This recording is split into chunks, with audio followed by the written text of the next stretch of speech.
Paul. Paul, today we're going to begin a enjoyable, wonderful study on Paul. Paul of Tarsus, Paul the Apostle. I'm excited about this. I've been preparing for this since the summer. I've been thinking about this. I've been trying to map out all the things that we're going to talk about and planning. I enter this series convinced that God is going to change my life during this series. And I'm convinced that he's going to affect your life as well. And I know that this series is right for now for our church, that things are going to change in our church. And some things are going to be affected in good ways as God's going to nudge us and lead us as we go through this Paul series. We're going to look at Paul for a while, and some of you have asked how exactly we were going to go through this. Are we going to go through the second part of Acts, just kind of go chronologically? Are we going to talk about all his letters? That would be a very large series. It's kind of it's mostly chronological. I can say it. It's mostly chronological. But when certain topics come up in Paul's life, we're just going to maybe spend a day just talking about all of that topic in Paul's writings and before and after in his life. So we're going to try. We might cover some things in chunks. We're going to do like character studies here and there. Like we're going to look at Timothy all in one go. And things like that. So it's going to be generally chronological, but it's going to have some different pieces in it. It's going to be great. We're not going to cover everything. That would be a large. It's always worth listening. We teach the kids the same thing we're teaching here. That the most important thing is to love God with all their heart and soul and strength. Anyway, so Paul follows Jesus for about 30 years. From his conversion until his death. And I think that if we look deeply at Paul and his life and his values and his perspective, and we take it seriously and imitate him in zeal and tenacity and in his courage and boldness, we are going to see a shift in our nation. Our nation is not nearly as large as the Roman Empire. But I still expect great nation-changing things as God's people rise up to live with Paul-like faith. Now, it's my hope for today, we're not going to go very far into our study of Paul. It's my hope for today to give us an absurd amount of background information. I am going to try and speak quickly because I have about 6 hours worth of stuff that I would like to say, and not that many people interested in being here for 6 hours. So I'm going to try and talk quickly, but also briefly about things. I'm going to try and follow my notes as well because I've been very selective at what I'm not going to say, but I'm kind of a little bit of a geek in this type of information. I love background information, historical background information, as we look at the settings, especially of the New Testament. My degree was kind of in this, and so I'm going to have a good time here. Hope you do as well. Now, the other thing that I want to say is, I trust this book. Okay? I trust this book. A lot of the stuff that in the background information we're talking about today is not necessarily from this book, but it pertains to this book. Historical sources that have been preserved throughout the ages.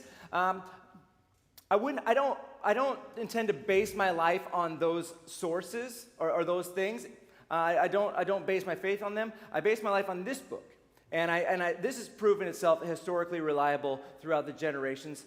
So as other things come up, I may mention them, and I may think that they're true. I might assume that they're true, but I'm not going to necessarily die for them. For instance, according to history, Paul was beheaded in Rome under Nero. I have no reason to doubt that. I'm not going to die on that hill. You know, if somebody wants to be contentious about that, but you know, it's fairly reliable historical stuff, and so just so we know where my values are, let's dive in. So Paul, there is information about Paul's life from Jerome, Saint Jerome. Now he writes a little bit after Paul's time. He is considered a fairly reliable source, and here's the background information he gives us to Paul's life. He says that Paul's parents were born in a place called Gischala. Gischala was one of the two great zealot cities in Galilee, okay? John of Gischala is from Gischala. John of Gischala was the commander in Jerusalem during one of the Jewish battles, and he is famous for, as a zealot, killing 28,000 Jewish people and throwing their bodies over the wall because he didn't think they were religious enough, or spiritual enough. So zealots can be quite intense people. So there's zealots going on, and maybe there's some zealot history in Paul's life. I don't have any reason to believe that there's not. Zealots were militant, intense about Israel, intense about following God and being spiritual. They were most excited about Jesus returning as a conquering Messiah who's going to deliver them from Rome, a hero and a king. One of Jesus' disciples was a zealot, Simon the Zealot. I know. Yeah, Simon the Zealot.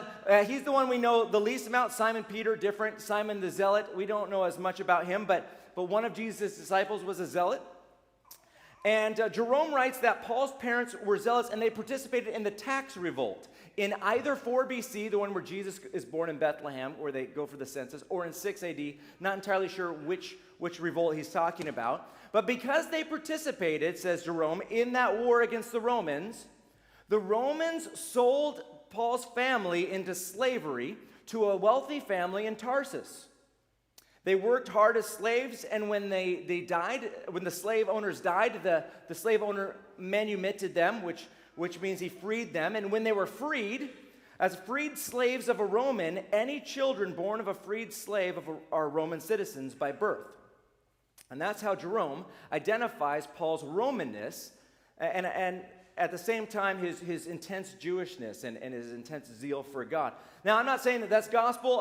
That's the only historical record we have of Paul's background, and I find it interesting. That makes 2 of us. All right, so Jerome's considered, though, pretty reliable, and if Paul's ancestry does have zealot background to it, that may explain a lot about this Paul person as we see him willing over and over again to take a beat down for his faith. And just no compromise, that courage, that any cost mindset coming right out of his ancestry. And I just think, wow, isn't redemption amazing? That God can take maybe misdirected backgrounds, pieces of our backgrounds, and he can use them for his glory and for his kingdom purposes. And it's good stuff. So there's zealots, and that's part of the background to the Paul story and the culture in which he's going to be ministering in. We also know from the Bible that he was a Pharisee. A Pharisee, according to Acts 23:6, which says, when Paul realized that one part of them were Sadducees and the other part were Pharisees, he cried out in the Sanhedrin, "Brothers, I am a Pharisee, a son of Pharisees. I am being judged because of the hope of the resurrection of the dead." Now, so Paul is saying, I'm a Pharisee, and my ancestry, my parents are Pharisees. Can you be a Pharisee and a zealot? Absolutely. Absolutely, you can be a Pharisee. And in any other group that follows the Bible, you can be a Pharisee and in any other group except for a Sadducee. You can't, we'll talk about Sadducees in a moment. You can't be a Sadducee and a Pharisee, but you can be a zealot and a Pharisee, an Essene and a Pharisee. You can be all 3. Pharisees are compatible with all the different religious groups. Now, there's lots of subsets of Pharisees in Jesus' day and Paul's day with lots of different beliefs. Some of them believed that the second most important commandment was to love your neighbor as yourself. Some of them believed that the second most important commandment was to keep the Sabbath. And keep the Sabbath holy. And you hear Jesus, I'll get there eventually. You hear Jesus gets wrapped into that discussion a few times from Pharisees. Which is the most important commandment? Well, the second one, I just want you to know, is to love God. He's dealing with that issue in his generation. The Pharisees kind of get a bad rap if you're reading the Gospels, because Jesus is confronting them over and over again, and, he calls them things like brood of vipers and, basically negative sounding things. But they were much better than the Sadducees by far. The Pharisees believed and they strove to follow the Bible with all of their greatest efforts. Their mantra was never again. Never again. And as they look back at history, never again will we allow will we disobey God so that God judges our nation by kicking us out of the land like he did with Babylon? Is that we are going to hold fast to obedience to God's word. We're going to obey no matter what happens. We are going to hold and obey God's word. That's the mindset of the Pharisees. They had it right in many ways, but as Jesus exposes, many of them became hypocrites in their generation. There's a lot of hypocrisy going on along. But again, they were obsessed with following the Scripture and obeying the Scripture. So much so that they made all these laws and traditions to keep them from even getting close to breaking the Scripture and breaking God's law. God's a huge fan of people dedicated to obeying the Scriptures. And yes, they became legalistic, but I was thinking, what else do you got before Jesus? Before the cross of Christ, before grace? What else do you have? They just got to follow the laws, and they got to follow the rules. And they messed up for a time, and they missed it a bit. They had issues, as Pharisees had issues with greed. They had issues with understanding the gospel. They had issues with jealousy. They were overly preoccupied by how people perceived them. But, when I think about the Pharisees' issues, I'm like, oh, man, I don't know if we even 2,000 years later can start throwing rocks at these guys. Who doesn't struggle from time to time with greed? Who doesn't struggle with, I'm only going to give maybe 3% as an offering instead of 10%. I'm not going to even give an offering because I got some other priorities right now, or I'm going to choose my job over holiness or following God's ways. Who doesn't struggle with people wanting to perceive them as better than they really are? You know you, I know me. And you're thinking, yeah, I kind of want people to perceive me a little bit better than I know I really am. The Pharisees were struggling with this in Jesus' day, and they had to overcome legalism and hypocrisy, and they had to understand God's heart for following God. But many Christians in our generation, in our nation here, we struggle with the same challenges. Pharisees get a bad rap, but several early Christians are Pharisees. Nicodemus and Paul the Apostle. He said, I am a Pharisee. Not I was a Pharisee, not I was before I came to Christ. There's overlap in Paul's life. And maybe all these years later we put people in boxes. Either you're a Pharisee or you're a Christian, but they're not incompatible. Paul was a redeemed Pharisee, a rightly focused Pharisee, a follower of Jesus Pharisee. See, and the way that it works is Christianity was not considered a new religion in Jesus and Paul's day. Christianity was considered a renewal movement within Judaism. Christianity is a renewal movement. Jesus was considered himself and his followers considered Jesus the key to understanding the words of Moses. The key to understanding the scriptures that they had, the Jewish scriptures. The key to understanding what everything in Judaism is about. What's the temple about? It's about Jesus. What are the sacrifices about? They're about Jesus. What are the festivals and celebrations about? They're about Jesus. And so the disciples and Jesus and Paul, they viewed this following Jesus as something within Judaism, getting it back focused on the Messiah, and everybody knew the Messiah was coming. They just want to make sure that they knew that the Messiah was now Jesus, and getting it all focused. It was within Judaism. Paul goes to synagogues, and so does Jesus, and so does Peter. Not because they're punks trying to promote a new religion, because they view themselves within the same structure, just saying, hey, everybody, now we got good news. It's about the Messiah who we've been waiting for is Jesus, and it's all about him, and this is how it's all about him. A renewal movement. The early church started in the temple. They didn't build their own buildings. They kept meeting in the temple, and with Jesus as the capstone, the understanding. Now, following non-Jews following Jesus became an issue in the early church, right? Right. Because it was supposed to be, it was so much thought of as a renewal movement of Judaism, and they had to get their minds around how do non-Jews fit in all this. It was a renewal movement. In fact, just for fun, Christianity and Judaism weren't considered separate until 135 AD. Okay, so all through the New Testament era. Early church, you've got the church in Jerusalem, Acts 15. The Jerusalem church was considered the lead church at the time, and it was led by James, Jesus' half-brother.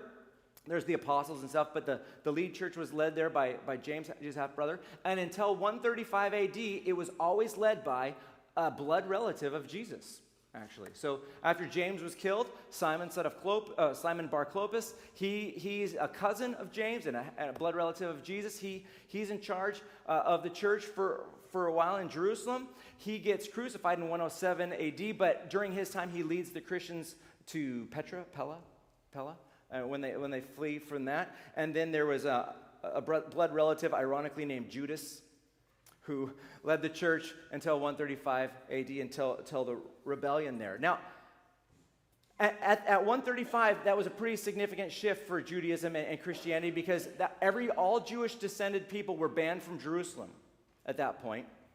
And so the leadership of the church was passed from Jewish people to Gentile people, and then the Jewish people and the rabbis and all that kind of stuff, they said no to Jesus. And they said, we're cutting out. You are not a renewal movement anymore. This is a different thing. We're not together anymore. So that's kind of where things went separate. So in Paul's day, though, that's not there yet. And in Paul's day, he doesn't have to quit being a Pharisee. He doesn't have to quit being a Jew. He was proud in a good way of being who he was, and shameless about it. His heritage, he uses his Jewishness to speak in the synagogue and being a Pharisee. It's part of Paul, and it's part of his ministry, and we'll see factors of this as we go throughout Paul's study.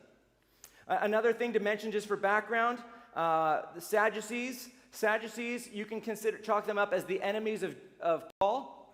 The Sadducees are the temple priests, and they, in Jesus' day and in Paul's day, they're secular. They don't really believe in the Bible in Jesus' day and Paul's day. They're religious, but they're not trying to follow the Bible. They don't even believe it's true. You see that in the Gospels a little bit with angels and things like that. Jesus gets into discussions with them. The only reason that Sadducees do in the temple what the Bible prescribes is because the Pharisees make them. And the Pharisees they made a law that the Pharisees get to tell the Sadducees what to do. I mean, I'm sure they loved that. And so they get in trouble. But the Sadducees, they have to be direct descendants of Aaron, but most of them are secular, with maybe the rare exception like John the Baptist's dad. He was part of the priesthood there. Paul's nephew, maybe. Remember when Paul gets arrested, there's a plot with the Sadducees to kill Paul and to kill him in transit, kind of a thing. Well, Paul's nephew somehow is close enough to that circle that he finds out about a secret plot. We find out in Acts 23 16 that Paul has a sister and his nephew's kind of a part of that in some way. All that to say is there's a great incompatibility between Sadducees and the Pharisees, between Sadducees and Christianity, between Sadducees and Paul. The Pharisees, all of it. There's that time when Paul stands up in the Sanhedrin and he gets them all fighting over the concept of God as a God who can raise the dead. And the Sadducees are like, no, he can't. And the Pharisees are all for that. So it was the Sadducees also who they stir up that. He goes to Jerusalem and he's in the temple, and they round up all these people and they get Paul. They stir up a crowd, a riot, and they're trying to kill Paul on the way. And he gets thrown into prison, and then they're trying to plot to get him brought before the high priest, who was a Sadducee, and brought before the high priest to get him killed. The Sadducees are the anti-Paul people. They hate Paul, and they're trying to get him killed before he gets shipped off to Rome. I guess again, another aside. Just a bit of factoid information, because we've gone this far in geekiness, we might as well continue to go a little bit farther. How did the Sadducees become so secular? Thank you for asking. In brief, 167 BC, the man's name, the evil man, probably one of the most evil enemies of the Jewish people. I can't even say his name normally, so I have to say it with an evil voice. Antiochus Epiphanes. All right, Antiochus. He's the evil man, very evil man. 167, just so you know, the Bible ends with Persia in charge of Israel, and then the Greeks take over, and then the Jewish people rebel, and they have a period of independence, and then Rome takes over. That's what takes. So then we start with the New Testament with Rome taking over. So we're in the Greek period. Antiochus comes into power, and he is vile and evil. And what he does is he goes into the temple of God, and he dedicates it. It's now about Zeus. And he makes it all about Zeus, and he sacrifices pigs and stuff like that on the altar, unclean animals. He prohibits circumcision in Israel, and he gives all the priests a choice, either sacrifice to Zeus or die. And that was kind of a purging and a cleansing of faithful priests in that era until they come up to this family called the Maccabees family. And the Maccabees decide, no, we choose neither. We are neither going to sacrifice to Jews or we're going to let you kill you, so we're going to kill you instead. And they lead this big rebellion in 167, which takes about a year, and they win. And they rededicate the temple to God, Yahweh. That's Hanukkah, right? That rededication right there, and that's where Hanukkah comes from. And they restore a high priesthood that cares about God and walking in his ways. And they, anyways, that lasted for one high priest, sadly. And then the second high priest was John Hyrcanus, and he kept the temple about Yahweh, but he decided to make it all Greek-like. He really liked the Greeks, and he wanted to make it all Greek and not so biblical anymore. So that's all I'm going to say about that. So from the year 167 to 135 BC, that's when the Pharisees, the Sadducees, and the Essenes really become who we know them to be in Jesus and Paul's day. The Pharisees really become who they are because they're part of the Maccabean revolt. They're heroes, they're zealots, they're aggressive, they're dedicated to following God no matter what. Kill me if that's what you want. But they're the heroes of the faith, the Pharisees, of faith, courage, and action. If that sounds like Paul, that's where Paul's coming from. He's one of those hero types. So all the Pharisees in that generation were zealots in those early days. It's during those years in 135 BC, with John Hyrcanus as priest, that the Sadducees become who they are. Secular temple priests, descendants of Aaron, but not concerned about the Bible, more Greek than Jewish. And it's also during that time, around 135, that the Essenes become who they are. And that's going to influence the gospel narrative and Paul as well. The Essenes, when John Hyrcanus comes into power, the Essenes are priests. They're part of the priests that are in Jerusalem, and they're faithful priests. And they basically see where things are going, and they say no. And they walk out of the temple, and they go into the desert, and they say, we are going to go into the desert to prepare the way for the Messiah. He's going to come, and he's going to clean house here.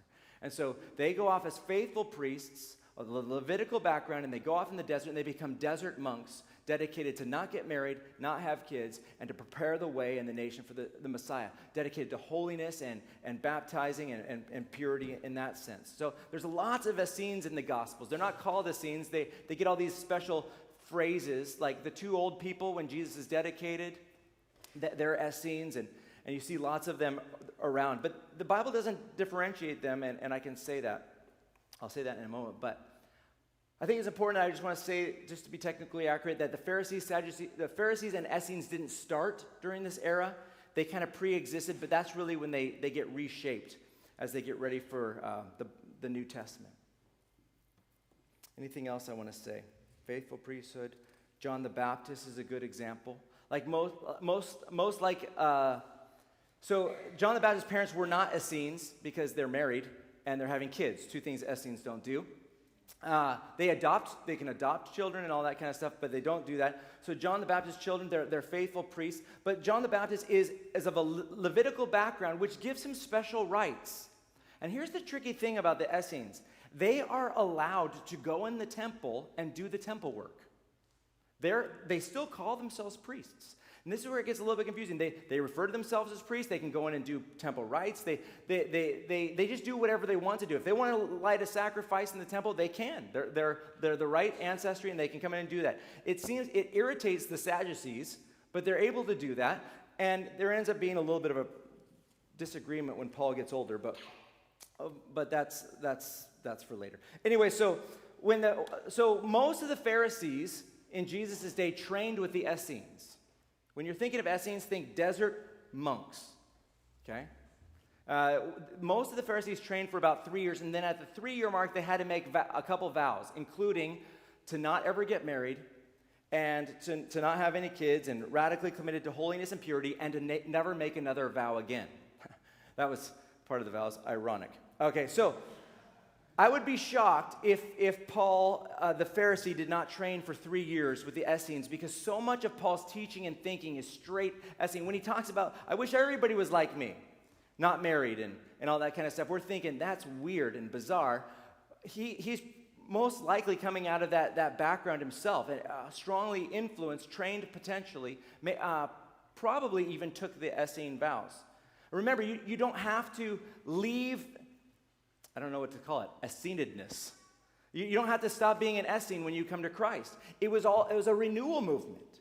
It was a renewal movement of the Essenes. In fact, there's 4,000 in Paul's day, and the Essenes kind of stopped being identified separately from the Christians by about 40 AD, because pretty much all of them became Christians, right? Pretty much all the Essenes became Christians. So when Josephus writes, he was a non-Christian, but he was an Essene, of Essene training, and a Pharisee as well. And when he writes about the Essenes, but a lot of times the New Testament talks about Christian priests or things like that. Why did they become Christians? Well, I'm talking about the Essenes there. There we go. Why did they become? Well, you're reading along in the Gospels in Luke chapter 7, and it says that, and when all the people, this is during Jesus' ministry, and when all the people, including the tax collectors, heard this, they acknowledged God's way of righteousness because they had been baptized with John's baptism. But since the Pharisees and experts of the law had not been baptized by him, John, they rejected the plan of God for themselves. So you've got of course the Essenes are going out to get baptized by John. That's right in line with them. And part of John's baptism, it wasn't just something for fun. It had a spiritual impact on all who were baptized, that they were able to respond to the gospel. And so that's spiritually speaking, that's why so much happened. At the same time, we read in Acts chapter 6 that the preaching about God flourished. The number of the disciples in Jerusalem multiplied greatly, and a large group of priests became obedient to the faith. And these priests, a great majority of this is talking about the great Essene priesthood turning to Jesus and all that kind of stuff. There's other priests as well, but that's a lot of information. By the time Paul gets arrested in Jerusalem, what takes place is the Sadducees are so annoyed by these Christian or Essene, whatever you're going to call them at that point, priests going into the temple and making whatever sacrifices they want because of their Levitical heritage. They're driving them out, and there's a lot of conflict going on. And Paul gets wrapped up in it, in his arrest, and as someone from this background, and they're in the process of revoking those temple rights. But we'll get to there in a couple years when we get to that point. Just kidding. The last thing I want to point out is Paul's a rabbi. He's a rabbi. He's trained by a rabbi, Rabbi Gamaliel. We're reading along in Acts chapter 2. And in Acts chapter 2, we read, or 22, sorry. Paul's speaking, he continued, I'm a Jewish man, born in Tarsus of Cilicia, but brought up in this city at the feet of Gamaliel, and educated according to the strict views of our patriarchal law, being zealous for God, just as all of you are today. Now, Rabbi Gamaliel is not considered the greatest of all the rabbis, but he is considered the greatest teacher of all the rabbis. For Paul to have Gamaliel as his rabbi tells us how incredible Paul is. I don't have time to explain it all, but in order to become a disciple of a rabbi, you get interviewed when you're a teenager. You get interviewed, and if the rabbi thinks that you have what it takes to become just like they are, if you have the intelligence, if you have the articulative skills, if you have the whole the personal lifestyle things, if you have as a teenager what it takes, the raw material of what it takes to become like that rabbi, then you can become a disciple of that rabbi. So when Gamaliel, the greatest teacher, looks at Paul and interviews Paul, he's like, wow, I see in Paul someone with extraordinary intellect, with the teaching ability, with all that kind of stuff, that he can become just like me. Now, this is huge for Paul, the fact that he's a student of Gamaliel. It tells us that Paul had the entirety of the Old Testament memorized. I know I'm going really fast. I could talk about this forever. He has the entirety of the Old Testament memorized. He can powerfully teach. He was trained to powerfully teach each bit of it. It's just part of his training. It also explains why Paul, when he goes into synagogues, like Paul and Barnabas or Paul and Silas, where Paul is the one who starts teaching. It's like, hey, we have in our synagogue here someone that was trained by Gamaliel himself. Do you have anything that you want to say to us? Yes, I do. Jesus, that's the short version of his message. It would be kind of like being in in a lecture situation, a science lecture, and realizing that, hey, you have someone here in this room that was trained by Albert Einstein himself for 15 years to know everything. Okay, you're like, oh, wow, do you have anything to add to this conversation? It's kind of that sort of factor. Paul's a big deal, and as he goes places, he gets to tap into that. He doesn't reject it. In fact, Paul was a terrible disciple, and it burns him. What do we remember in the Bible about Gamaliel, right? Gamaliel gives this speech to the Sanhedrin. And in his speech, he concludes his speech saying this.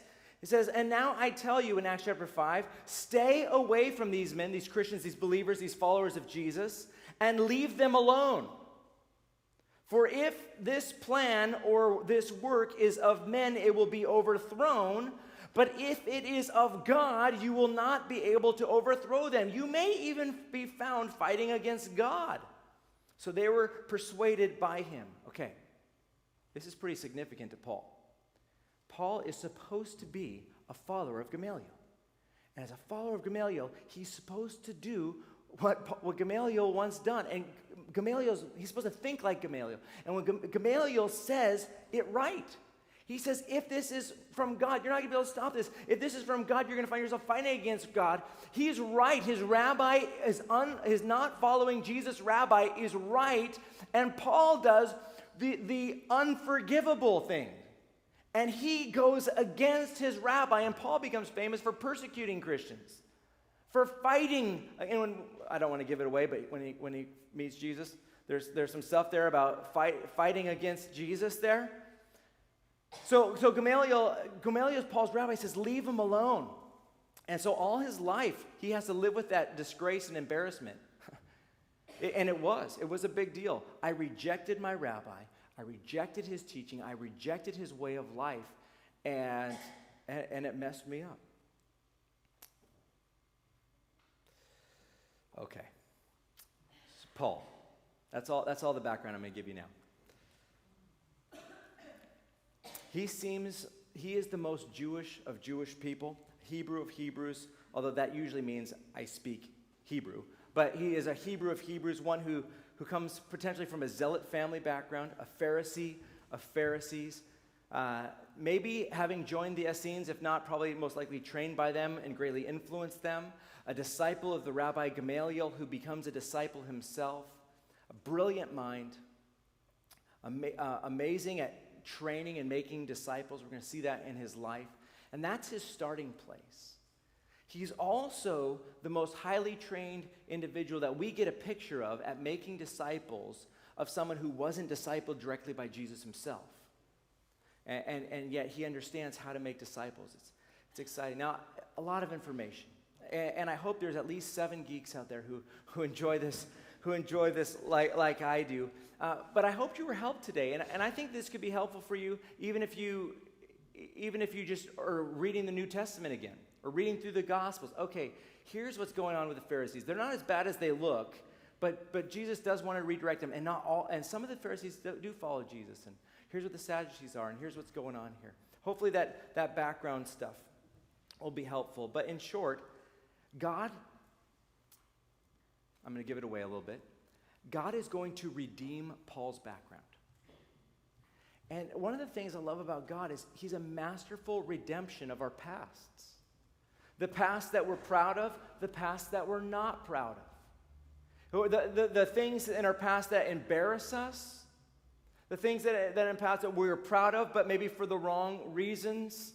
And he's able to take Paul's background and all the components and redirect them to become a champion of Jesus and his kingdom and to have an effect on his nation. God knew Paul's background, and he picked Paul. And Gospel 101, for all of you who've given your life to Jesus, God knew your background. He knew your baggage. He knew your mistakes. He knew the positive things, the good things in your upbringings, the bad things in your upbringings, the misdirected things in your upbringing. He knew all that. He knows all that. And he picks you. And he picks you to champion his kingdom in this generation. And over 30 years, Paul grows in Christ, and he has an impact in his nation. And think long-term, people. Jesus has long-term plans for your life to hopefully over the next 30 years that he would be able to take you and your background and shape your life to be about his kingdom and do extraordinary things. I've spent a lot of time thinking about my background and just thinking, why would God pick me? Doesn't he know my parents? Doesn't he know what they were doing? Doesn't he know how messed up they were? Why would God ever pick someone like me? And maybe you feel the same way. But the answer is it's his great pleasure to pick people from all kinds of backgrounds to do all kinds of good for his kingdom in our generation. And he believes in you. He believes you're the right person with your background to be redirected to be about Jesus and to make a huge impact in our nation. That's part of the great gospel. Everyone there's not a person in their background. God accepts people from every background with every baggage to be about his kingdom in this generation. And the exhortation is, be like Paul. Choose to boldly walk in his ways. Choose to boldly and aggressively grow in Christ and walk in Christ. You are the right person for Jesus' kingdom in this generation. The one who knows everything picked you. I have a challenge for you today. It's one large challenge. And basically it includes some self-assessment about your own background. And the challenge is this. Write down, I just chose the word 7. You can do more than that. Extra bonus point for everyone beyond 7.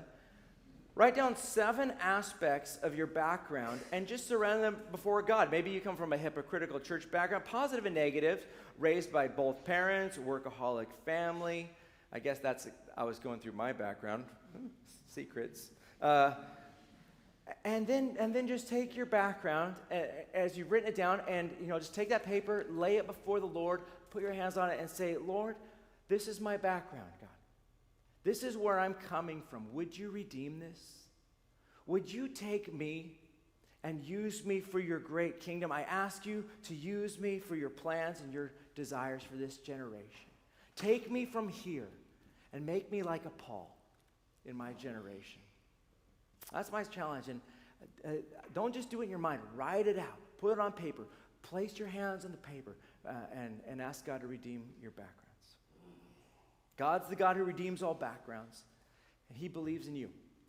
And he knows he can do amazing things in your life. We're going to celebrate this, God, in communion. I'm going to invite the worship team to come forward.